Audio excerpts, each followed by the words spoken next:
Hi, യൂട്യൂബിൽ എല്ലാവരും ചെയ്യുന്ന ഒരു പരിപാടി ഗെറ്റ് റെഡി വിത്ത് മീ. അത് എനിക്കും ചെയ്യണമെന്ന് ഭയങ്കര ആഗ്രഹം. കൊച്ചുങ്ങൾ എന്തെങ്കിലും ആഗ്രഹിച്ചാൽ ചെയ്ത് കൊടുക്കണം എന്നാണല്ലോ പ്രമാണം. സോ ഇതാണ് എൻ്റെ ഔട്ട്ഫിറ്റ്. നമുക്ക് സ്കിൻ പ്രെപ്പ് ചെയ്യാം. ഒരു ടോണർ, ഒരു serum and dry cream, lip balm, moisturiser, also ഒരു സൺസ്ക്രീൻ ചെയ്ത് കഴിഞ്ഞാൽ നമ്മുടെ സ്കിൻ പ്രിപ്പറേഷൻസ് എല്ലാം റെഡി ആയിട്ടുണ്ട്. അത് കഴിഞ്ഞിട്ട് ഈ ഐറ്റംസൊക്കെ ഞാൻ ഒരു സ്മിത്ത് എന്ന് പറഞ്ഞ ഒരു ആപ്പിൽ നിന്നാണ് വാങ്ങിച്ചത്. അതിനെക്കുറിച്ച് ഞാൻ പിന്നീട് പറഞ്ഞുതരാം. സോ നമ്മുടെ ഈ പെപ്പര മുടി ഒന്ന് കെട്ടി വെച്ചതിന് ശേഷം ഒരു ക്രീം തേക്കുന്നുണ്ട് ആൻഡ് കോമ്പാക്ട് പൗഡർ യൂസ് ചെയ്യുന്നുണ്ട്. പിന്നെ നമ്മൾ ഐ ഷാഡോ ചെറുങ്ങനെ ഇട്ട് കൊടുക്കുന്നുണ്ട്.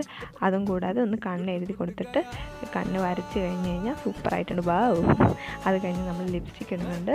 ലിപ്സ്റ്റിക് കൊണ്ട് തന്നെ ഒന്ന് മെല്ലെ ബ്ലഷ് അടിച്ച് ചെയ്ത് കൊടുക്കുക. എന്തോ കുറവുണ്ടല്ലോ, ആ ഒരു പൊട്ട് തൊട്ടിട്ടുണ്ട്. വാവ്, സൂപ്പർ. അത് കഴിഞ്ഞിട്ട് ഒന്ന് സിന്ദൂരം. പിന്നെ എന്തൊക്കെ ചെയ്തിട്ട് കണ്ണട വെച്ചില്ലെങ്കിൽ നമുക്ക് കണ്ണ് കാണില്ല ഗൈസ്. ഒരു സ്പ്രേ അടിച്ചിട്ടുണ്ട്. വാ, സൂപ്പർ. റെഡി.